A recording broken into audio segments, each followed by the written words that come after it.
to The Jump. I'm Rachel Nichols, joined by Richard, Perk, and the great Hall of Famer. You've got to stop. I'm going to get you to stop this. You can't no, I am never going to stop for the rest of our lives. Let's take a look at today's Magic Moment, brought to you by Walt Disney World Resort. Game 1 of the conference finals. Trae Young lit the Bucks up for 48 points to go along with 11 assists. He's the first player ever with at least 45 points and 10 assists in a conference finals game. The first player ever. Mike, how should the Bucks try to slow down Trae in Game 2 tonight? Look, they'll have all kinds of tricks in their bags after all this film study of things they want to do to him. The things they want to do to Trae Young. I like the whole philosophy of changing it up. You can't give him a steady diet of anything because he's going to get used to it very quickly, adjust to it, and kill you anyway. Yep. So they'll figure out what order they want to use those things, randomly, whatever it is. That's not Milwaukee's biggest problem. Milwaukee's biggest problem is Milwaukee. They are hard to watch. They do so many dumb things in not just a series, but a game. So they come out, what were they like 8 for 37 or something, 39? What are they doing shooting that many threes? Right. It reminds me of that night that Houston missed 29 in a row. I was at that game.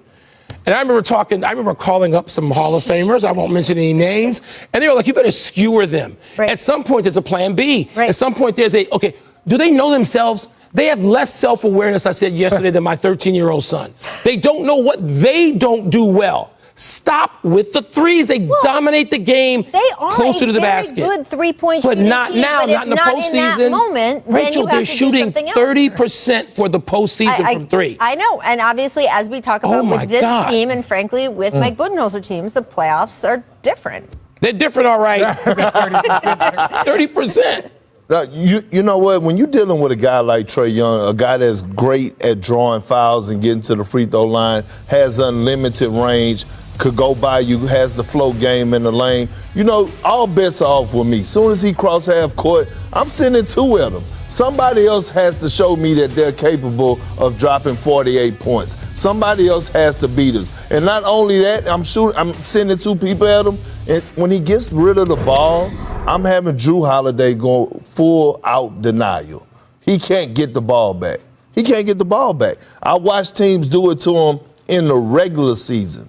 I would make that move and do it to him in this postseason. Yeah, and part of it is that you have to be okay with what's going to happen. If you're going to double team him, you're going to give up open shots. The idea is, are they going to knock down those shots for 4 quarters, right? Because when you're looking at Trae Young, they don't have really a secondary playmaker. They have guys that can make plays, but no secondary playmaker. It is in Trae's hands. He controls the tempo of the game, the pace of the game, and really he determines the entire flow. So putting an extra body on him, giving him different looks. One thing that Greg Popovich used to do a great job of is we would come out of a timeout and he would say, just on this play, we're going to blitz him.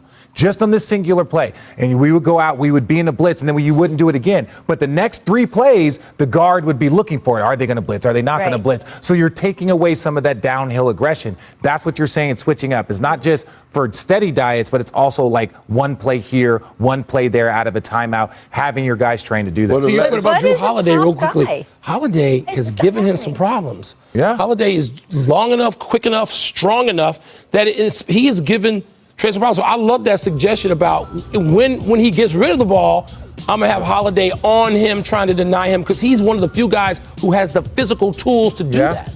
Yeah. You're right. And look, you got to remember, Trae Young just went through Ben Simmons. Okay, a long, athletic 6'10". Yeah, right. And so he's not afraid of Drew Holiday, and I know he's an elite defender, but at this point, if a guy taught you for a 48-piece spicy, you have to, all bets off, you got to go double. By the way, Richard, I didn't never think that you would think back on your career and think about your Spurs days. Yeah. Wow. No. Yeah. Wow. I probably wouldn't publicly say that, but yeah. And yet here we are. We talked a little bit with these guys about the whole shimmy yesterday. Yeah. I just wanted your take before you leave us to do your 6 other jobs. One of the jobs. There's 2 things I think about that. One, I'm old. And I think about what the guys I covered. I think about sitting in this room with Irvin Johnson. So look at Giannis's reaction. He was like, he mimicked it. He said, look at what this guy is doing to us out there. Well, the old school guys that I know well, Irvin Johnson's, like I said, Magic would have fallen out of a chair because there was retribution coming on the very next possession. Charles Oakley, Charles Barkley.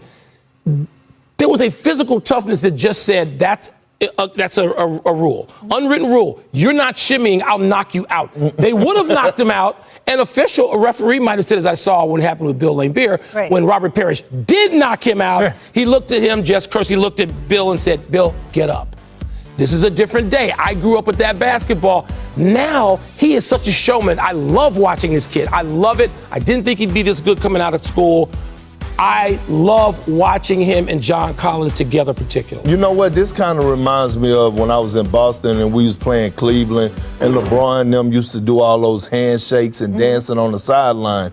And he told the media, if people don't like it, then do something about it. And that's how Trae Young is. If you don't like it. But what can you do in today's No, game? but when Because we sit here and wax poetic about not let him go Charles for Oakley. 48. No, but just in terms of the quote retribution, right? But there's no more retribution. But that doesn't exist anymore. No, and it doesn't exist, by the way, not because guys today aren't tough. It's just, it's been legislated out. Yeah. The league has said you cannot do that. So what do you, aside Rachel, from scheming it for a guy shimmies on you, what are you supposed to do? Yeah, but I wasn't saying, I was saying don't let it get to that point. Right. That means put some attention on him and lock him up. Like Giannis in there arguing at his teammates, but he was catching some of that heat.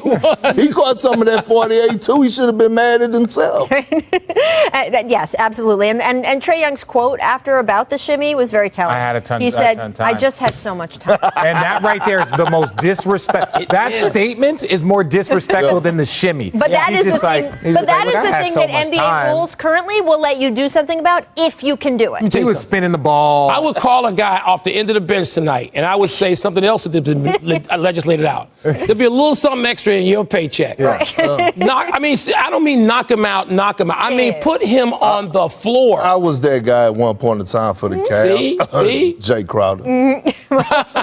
And that's a whole rivalry we're not going to get into before this commercial break. Mr. Wilbon, Hall of Famer. Thank you so much for joining us. He will be back with us through the conference finals and finals, whether you know it or not. You know how I text you during shows and tell you how I love it when these guys are on. Before we go to break, so I get to be with them. Do you want to tell them? Because you text me. I do. I text Rachel times when you guys are on. I love it. I love it. It's great television. Thanks for letting me get in the way today. Of course. I'm sorry. Anything but to listen to him. Coming up on the show, Wilbon's leaving, but you shouldn't. We'll discuss the Sixers and how they should handle Ben Simmons. Is a change of scenery the best thing for Simmons himself, or is this not good timing? Stay tuned.